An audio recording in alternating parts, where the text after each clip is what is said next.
सोचो, आधी रात का वक्त है, पूरा मदीना सो रहा है, लेकिन एक ऐसा शख्स जो अपने महल में आराम नहीं कर रहे बल्कि भेष बदल कर गलियों और बस्तियों में घूम रहा है। ऐसा क्यों? सिर्फ इसीलिए ताकि कोई भूखा, मजबूर या परेशान इंसान उनकी नजरों से बच न जाए।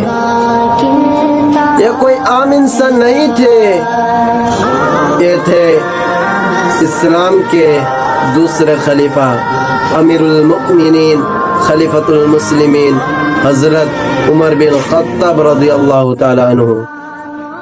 और उस रात जो हुआ, उसने तारीख में इंसाफ और इंसानियत की एक ऐसी मिसाल कायम की जो आज भी हर इंसान को सोचने पर मजबूर करती है।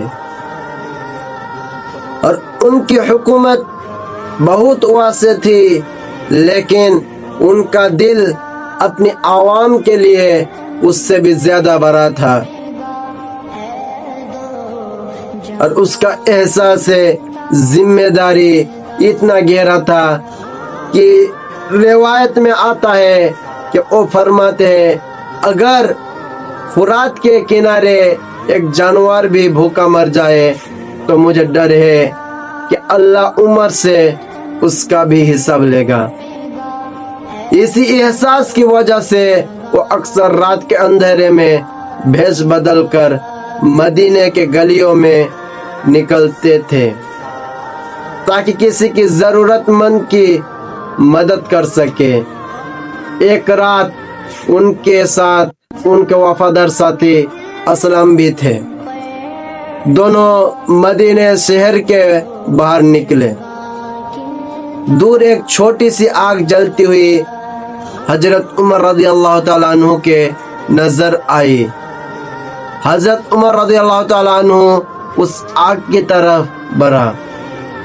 उन्हें बिल्कुल अंदाजा नहीं था कि यह मुलाकात तारीख का एक अजीम वाक़या बन जाएगी। जब वो उस आग के पास पहुंचे तो देखा एक माँ बैठी हुई है। उनके आसपास छोटे छोटे बच्चे भूख से रो रहा है।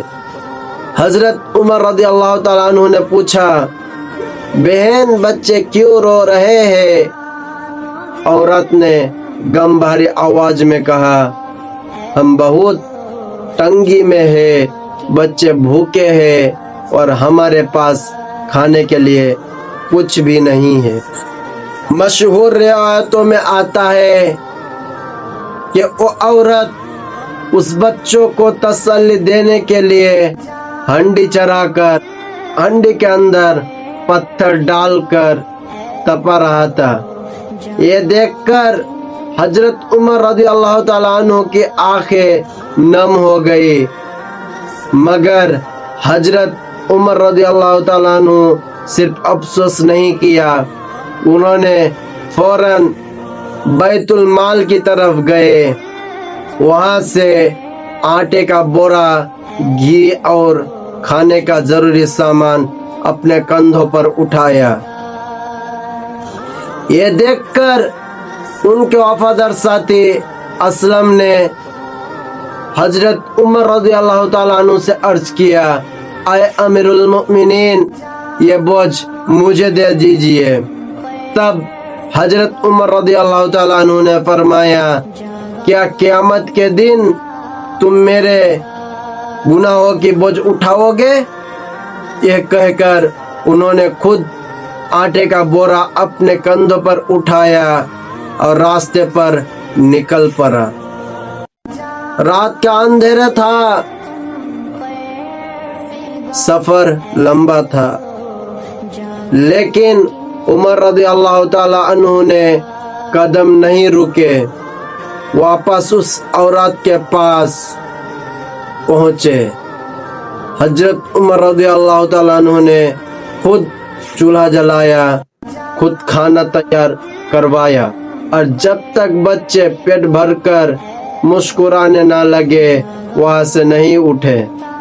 असलम कहते हैं कि मैं देख रहा था حضرت عمر رضی اللہ تعالیٰ عنہ بار بار بچوں کے چہروں کی طرف دیکھتے اور اللہ کا شکر ادا کرتے۔ اس ماں کو بھی یہ نہیں پتا تھا کہ جس شخص نے اس کی مدد کی یہ کوئی عام انسان نہیں ہے، وہی مدینہ کا خلیفہ تھا۔ بعد میں جب اسے حقیقت کا پتہ چلا تو وہ حیران ہو گئے۔ حضرت عمر رضی اللہ تعالیٰ عنہ نے ان کے لیے بیت المال سے مدد کا انتظام بھی کروایا تاکہ ان کے بچے دوبارہ بھوکے نہ رہے۔ دوستو، آج بھی دنیا کے ہر ملک میں لوگ اپنے لیڈر سے انصاف، ایمانداری اور رحمت کی امید رکھتے ہیں، لیکن حضرت عمر رضی اللہ تعالیٰ عنہ کی زندگی ہمیں بتاتی ہے کہ اصلی لیڈر صرف طاقت، کرسی یا شہرت کا نام نہیں ہوتی۔ اصلی لیڈر وہ ہوتا ہے جو اپنے عوام کی تکلیف کو محسوس کرے، ان کی بات سنے اور ان کی مدد کے لیے سب سے پہلے خود آگے بڑھ جائے۔